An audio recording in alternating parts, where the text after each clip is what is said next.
Reading with your kids. Hey, so great to see you. Come on in. Hi, my name is Jed Lee, and this is the Reading with Your Kids podcast. We are coming to you from the beautiful neighborhood of Reedville in the southwest corner of Boston, Massachusetts. We are so delighted that you're part of our Reading with Your Kids family. Please be sure to subscribe to the show on the iHeartRadio app, on Spotify, on Google Podcasts, Apple Podcasts, Himalaya, Podchaser, wherever you find your podcast. Our guest today is Valerie Bolling. She is here to tell us about her beautiful book, Let's Dance. Speaking of dancing, I'm going to be dancing all over the Boston area this spring, and we would love to invite you to join us. There are two great events that the Reading with Your Kids podcast is going to be a part of this spring. On March 21st, come on over to the East Boston branch of the Boston Public Library in beautiful East Boston, Massachusetts for the Reading with Your Kids Day, 12 noon to 3 in the afternoon. We are going to have an amazing, totally interactive magic show, a magic workshop, story time. Steve DeRoges from the Boston Public Schools Parent University will be there with a fantastic parents workshop. We'll also be giving away loads and loads of books. That's happening March 21st at the East Boston branch of the Boston Public Library. And on April 5th, we will be part of South Shore Kids Expo at the Kingston Collection in Kingston, Massachusetts. A beautiful, beautiful mall just south of Boston. This is going to be an amazing day, and we'll be there with our totally interactive Reading with Your Kids booth, giving you a chance to find out what it's like to be a part of the show. We'll also be presenting our totally interactive Reading with Your Kids magic show. Be sure to join us April 5th, South Shore Kids Expo at Kingston Collection in Kingston, Massachusetts. Joining us on the line right now from Stamford in Connecticut, one of my favorite cities. She is the author of a beautiful new picture book called Let's Dance. Let's welcome Valerie Bolling to the show. Valerie, how are you? I am so well, thank you, Jed, and I'm honored to be on your podcast. Thank you so much for inviting me as a guest. Valerie and I have had such a fun time chatting. We were talking about all the connections that seem to exist between people in the kidlit community. And Valerie and I have a whole bunch of connections. And Valerie spent a lot of time up here in the beautiful city of Boston in the environs. And I just can't wait for you to tell me about your book, Let's Dance. Thank you for asking. It was a fun book to write, first of all, because it's written in rhyme, and so I've always loved words from the time I was a child, and I've always liked, word play, and so it was fun, especially to find the different words that would describe different dances and check the rhythm and so forth. The first spread is flamenco, and it's tappity tap, fingers snap. So it's an energetic book, and as I said, it was fun to write, and I'm just so happy that it was picked up for publication by Boys, Mills, and Kane. Excellent. Congratulations. Thank you. Dance is one of those things that is infectious.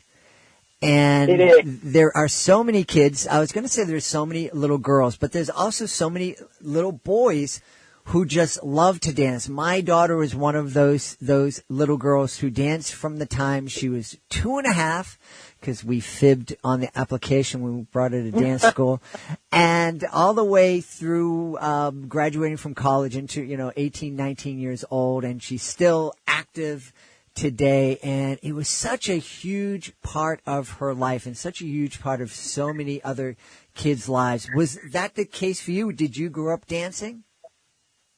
It's interesting, Jed. I actually didn't officially take a dance class until college. Okay. And prior to that, the first time I really, really danced was when I was 16 at my best friend's Sweet 16. I had turned 16 in August, and she was turning 16 in September, and we were sort of practicing. She was kind of teaching me how to dance, and I just did this little two-step. But it was kind of, I guess I would say the dance bug bit. And so I just kind of like the travel bug bites for people. That's another one that's bitten me. Uh-huh. And just really have enjoyed dancing. I like whenever there's music, I like to dance, whether it's in my home, whether it's, at a wedding or wherever. But the real reason for the book was I was looking one day at my nieces who were 7 and 5, and I had turned on some music and they just sort of started dancing. And I realized that most everyone, you can never say everyone, but most everyone loves to dance. Mm-hmm. And when you look at little children, you put music on, a 2-year-old, a 1-year-old even starts to move, and it's just an amazing thing. And so I began to think about the universality of dance, and sort of my pitch for the book when I wrote it and was pitching it was, I wanted this book to be about the universality of dance. Dance is something we all do, and we all have different accents. And my hope for the book was that I wanted it to be multicultural. I wanted a diversity of children represented. I'll be honest, I was very clear with my editor. I said, I want a lot of brown kids in this book. Mm-hmm. And there definitely are. It's a very, the children reflective of different skin tones, different abilities, and that was something I had said as well. I said, I want someone in a wheelchair. I want someone in a hijab. I want the last spread. I may be spoiling the book, but I'm willing to do it. I said I want a boy in a tutu. And what I love is that the illustrator, actually that last spread, you can't tell the child's gender. It's indiscernible, but mm-hmm. It's a blue tutu. And it was my editor, Jess, who had the vision of even taking it to a more global aspect, where I saw Tappity Tap Finger Snap originally as tap dance. She saw it as flamenco. Where I saw glide and slide side to side as the electric slide, she said that could be Chinese long sleeve dancing. So I was thrilled that her vision took my vision to an even greater level. That's wonderful. Isn't it wonderful when we collaborate with somebody and that collaboration makes the original idea so much fuller? Absolutely. That's exactly what happened, and I'm just thrilled with the result. And that's kind of what Let's Dance is all about. It's about, encouraging kids of as I like to say in my magic show, kids of all different flavors coming together right. to see the humanity in all of us and see how we can add to each other and how what I love can add to what you love, and it can create something, a whole new joy.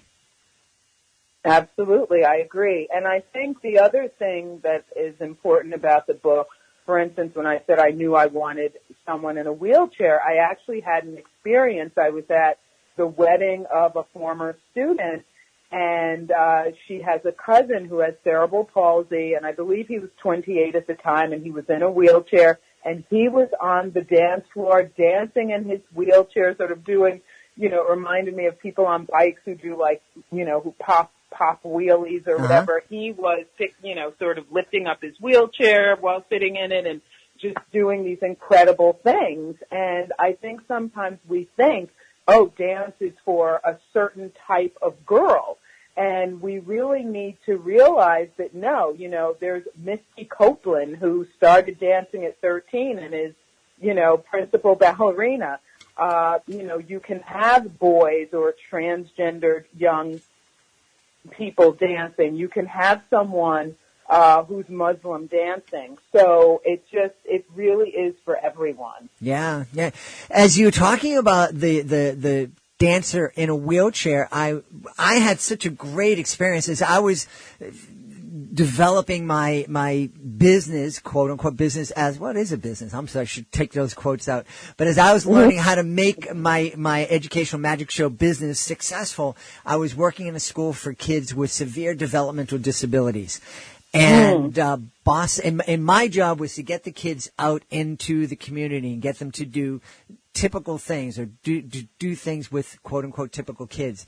And one of the things we were able to do, Boston Ballet had a great program when they were bringing ballet into the inner city, and they were very cool. And I said, hey, you're here in the inner city. We got these kids. Can we go to dance class?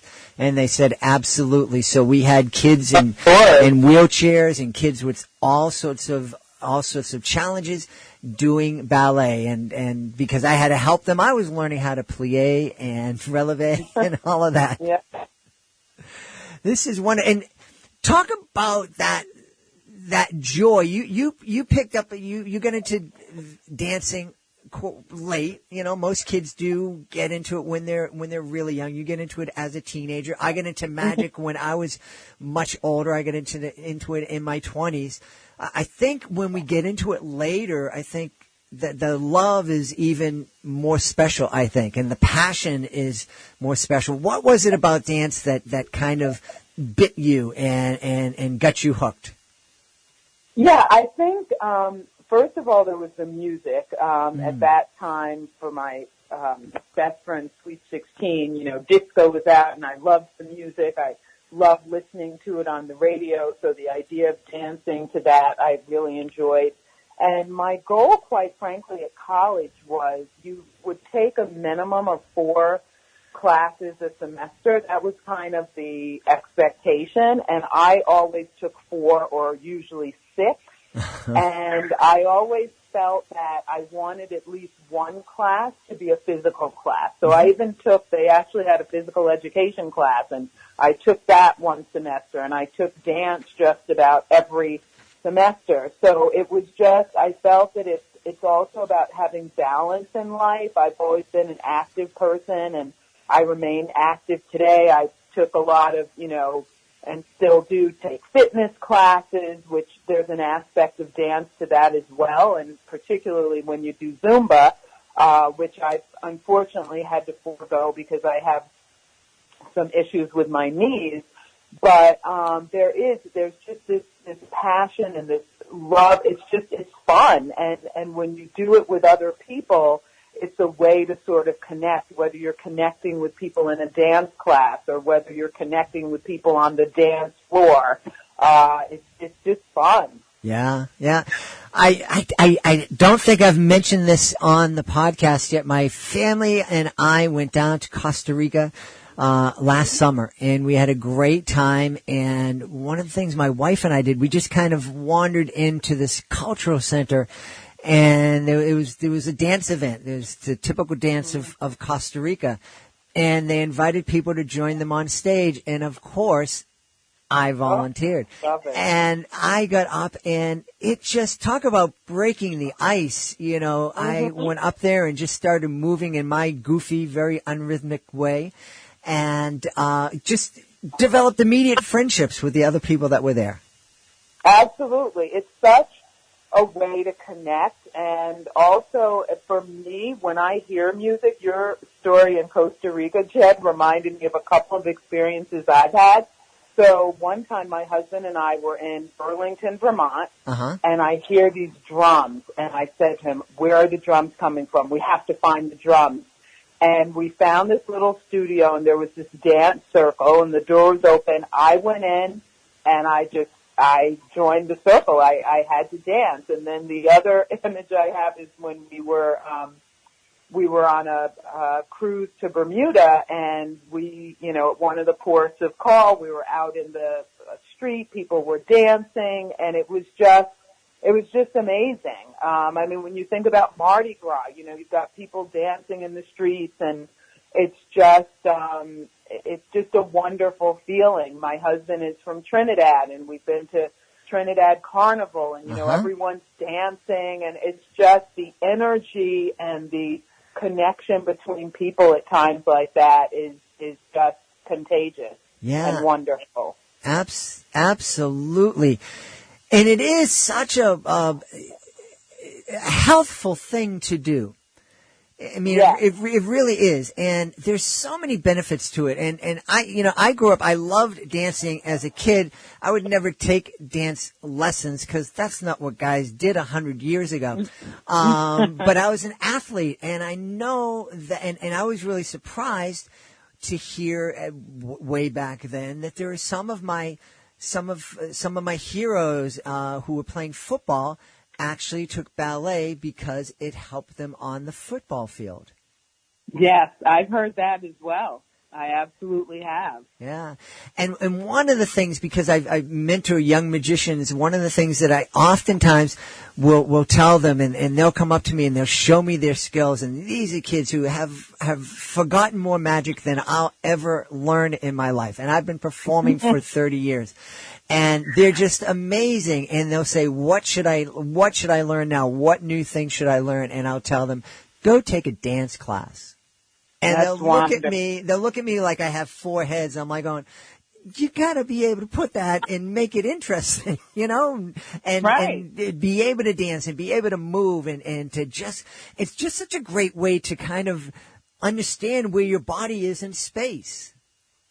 Absolutely. And there are so many different types of dance. I know for some people they hear dance and they immediately think ballet, but think about, hip hop and, there are just so many other types of dance. There's, Irish step dancing, and both girls and boys typically do that. And so, some people like square dancing and again, the cultural dances, there are just so many of them. Mm-hmm. And I actually have, someone actually on Twitter, again, talking about this wonderful writing community. She knew about my book, and she sent me something, this poster that says, dancing makes you smarter. And one of the things it talks about, it has this list of things like it reduces stress and depression, it increases energy and serotonin, it improves flexibility, strength, balance, endurance. So that reason is probably why the football players were doing it. Sure. And there's some other things here as well. So there's just so much of a benefit to it. And it's fun exercise. It's exercising that for some people doesn't feel like exercise. Mm-hmm, mm-hmm. Yeah, absolutely. And I heard a funny thing, a joke. We're at a concert. It was a Christian recording. Some Christian recording artists were on stage, and they were encouraging everybody to dance. And they said, we acknowledge that there are some churches that don't believe in dance, and that's okay. We just want you to stand up and move back and forth with us. That's not dancing. That's choreography, and that's okay. Absolutely, yes. Absolutely.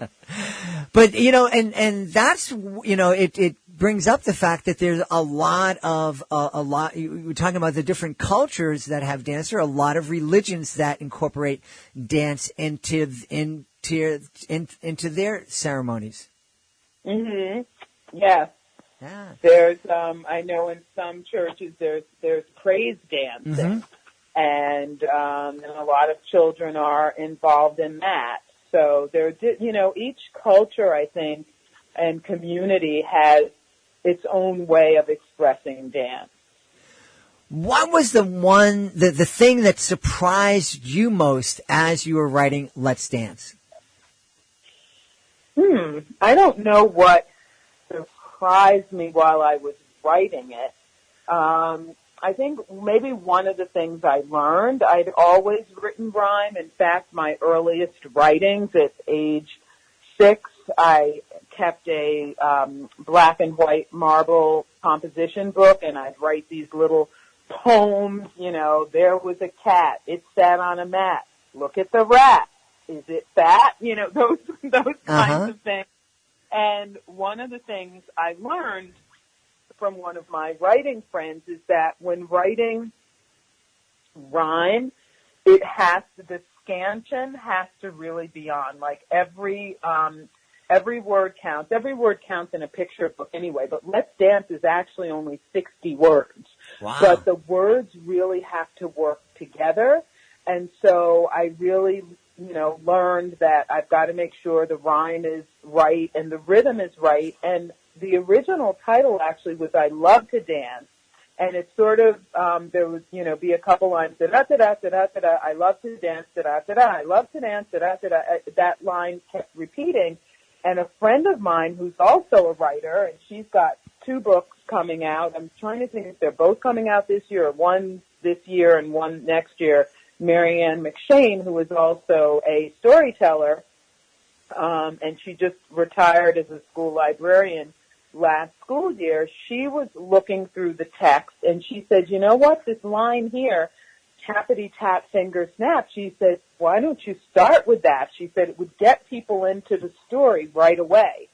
And so I just, Jed, I have just really tried to be so open and so embracing throughout this whole process. I have appreciated people who have read my writing, who have provided feedback. I am someone who will revise and revise a million times. I mean, I have a number of other stories, most of which are not rhymed, though I do have some others that are rhyming. And, I'm part of a picture book critique group now. I have a writing partner that I met at a conference. I have a group of good friends that I call my critique angels who were helpful to me early in the process. But now that I have this writing partner in the critique group, I don't have the need to send them things as much now. But it's been such a wonderful way to connect with people around writing and to learn, because writing is something I've always enjoyed, and it's a different experience for me now, though, writing to, with the goal of trying to be published and writing picture books. Yeah. And we come back to something we mentioned early on, the idea of collaboration. A lot of people, I always thought of writing as a solitary thing. And I always thought, if other people are contributing to this, it's not mine.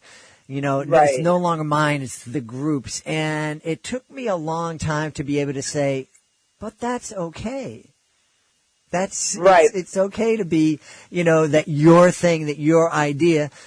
It grew because there are other people who influenced it. And I think becoming a dad helped me kind of get over that whole, this is my baby, it's only mine kind of thing. Because I really realized, as a parent, this is going to be a team thing. I can't do this by myself. Absolutely. You certainly hope for that, right? Absolutely. Yeah. And, it's interesting because one of the things that we know in the writing community is you never send in a manuscript. You never send in your first draft, and I would even say your second draft or your third draft. You need to spend so much time revising and getting other sets of eyes on the writing, Jed, before you even waste an editor or agent's time with it, or a publisher, because sometimes you can even submit to certain publishers. Mm-hmm. So it really needs to be looked at by a number of other people, which is why critique groups are so important, or having a writing partner, or, people in the community who will read your work. And it still is your work, because the other thing, too, is you can get, a lot of different feedback, but ultimately the writer decides on the feedback he or she will accept. Yep. And also how it will be implemented. Mm-hmm. So Marianne gave me that great start to the story, and the other thing she said was, you don't need to keep repeating I love to dance, so therefore I changed the title. But she didn't do the rest of the work for me. I had to do it. Yep. And actually there was another thing she said. I give her credit for this book, and she knows that, even though I did the work, but she gave me such wonderful tools. She also recommended a book, Summer Wonders, and said that would be a good mentor text for you to read. And so I read that, and she was absolutely right. And that's great, too. We learn from other writers, which is why we're also constantly immersed in picture books. In fact, someone had said, if you haven't read at least 100 picture books, you shouldn't begin writing. Now, I'll admit, I had not read 100 picture books when I decided to start writing a couple of years ago, but I have continued to read, and I'm up to 220-something at this point. Well, that's I have no idea how many picture books I have read because I think I went over 10,000 with my kids. Oh my gosh, I'm sure. Yeah, I'm sure. It's tough to balance. That's the thing. You're writing new material, then you're revising material, and then you're also trying to read picture books. And now I'm also with Let's Dance coming out March 3rd. I'm also, now having to spend time on promotion. So there's just so many aspects. I said to someone recently, I said, I either feel as if I have a second job or at the very least that I'm taking a course load of graduate classes. Well, yeah, that's one of the things that we talk about a lot on the podcast is that many authors are very surprised that when they get that first author's copy of the book and they open it up and they're so excited that now they're an author. They also get this invisible hat that comes along with that first book because now they're also the CEO of Let's Dance Incorporated, and they're the person. They're the marketing director for Let's Dance, and they're the publicist for Let's Dance, and that's why we've been really happy that we've been able to help a lot of authors with our Certified Great Read program. But it really is true. Being a children's author is a lot of work, and it's easier when we open ourselves up and we allow ourselves to listen to suggestions and to collaborate with other people. And that's a great lesson in life because our kids will find out that their lives would be a lot better when they open up to collaboration and cooperation with other kids. Absolutely. You cannot do this on your own. You definitely need support. I mean, my husband is so supportive. There are times when he knows, I'm going into my office to do work, and he's just so excited for my success, and that, of course, means a lot as well, because when he married me, he didn't marry an author. So, there's a little bit of a shift now. Thankfully, right now, I'm doing pretty well because it's also football season. So while he's watching football, I can go into my office and write. But it's a lot of work. I mean, I generally get on the computer 9 or 10 at night, and then I stay up at least until midnight, sometimes until 1. I will not allow myself to stay up later than that because I know I have to get a decent amount of sleep because I have to get up in the morning because I work full time. But it's a lot. Yeah. But fortunately, I enjoy it. And so because it's bringing me enjoyment, I want to continue to do it. And I also know that the moment, should it become unenjoyable, I don't have to do this. It's not something that I have to do. It's something I am choosing to do, and I'm very clear about that. And so I also have to find the balance. I mean, my husband and I went out to dinner last night. He said, it was so nice to go out on a Monday night. So, we still spend time together. We've planned a vacation for February because we're both educators and we have a winter break, so we'll be going away. And so you just have to, you have to think about the other aspects of your life as well. For me, exercise is important and spending time with friends is important as well. So I have to make time for those things. Absolutely. Absolutely. And we have to make time for two very, very important things. In a moment, sure. I'm going to ask you to let us know where we can connect with you online. But sure. I also want to challenge the people out there because you talked about the fact that in your final spread of the book, Let's Dance, that there is a young boy in a tutu. Mm-hmm. On YouTube, there is a video that exists that features moi in a tutu. Oh. I am dancing in a tutu, and I think that's what the name of the video is, dancing in a tutu. But anyway, so I challenge people to go out there and find Jedli in a tutu. I will find it. It is both hilarious and terrifying. But while we're contemplating that, don't go to YouTube until Valerie tells us about her website address. Thank you. So my website address, where you can find all of the other ways to connect with me, is simply my name, ValerieBolling.com. And Valerie is spelled V-A-L-E-R-I-E. Bowling is B as in black, O-L-L-I-N-G.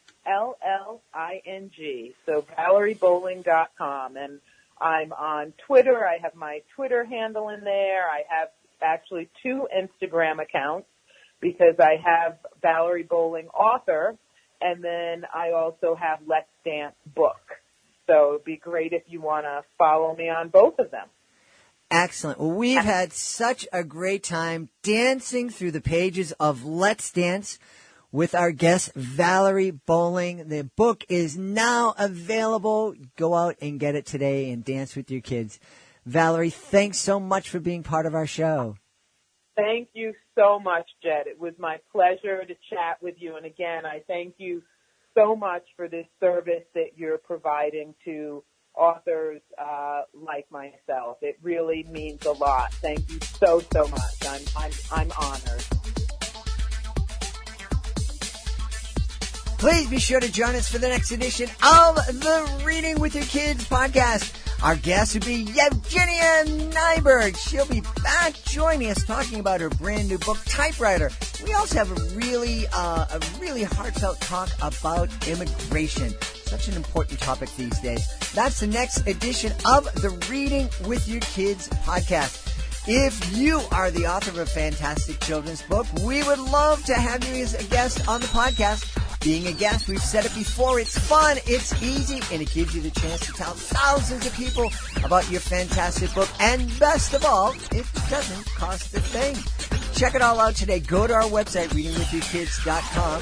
Click on the contact button that you find at the bottom of the page. Let us know about your great book. We will let you know the next easy steps. We want to thank the folks who made today's show so very wonderful. Of course, we want to thank our guest, Valerie Bolling. Be sure to check out Let's Dance.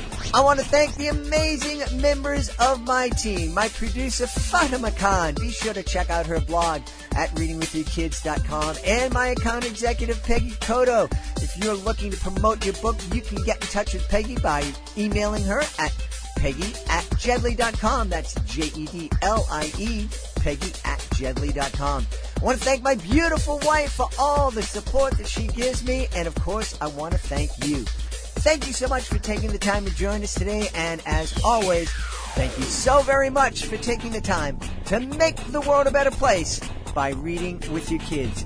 I'll be looking for you in the next edition of the Reading with Your Kids podcast.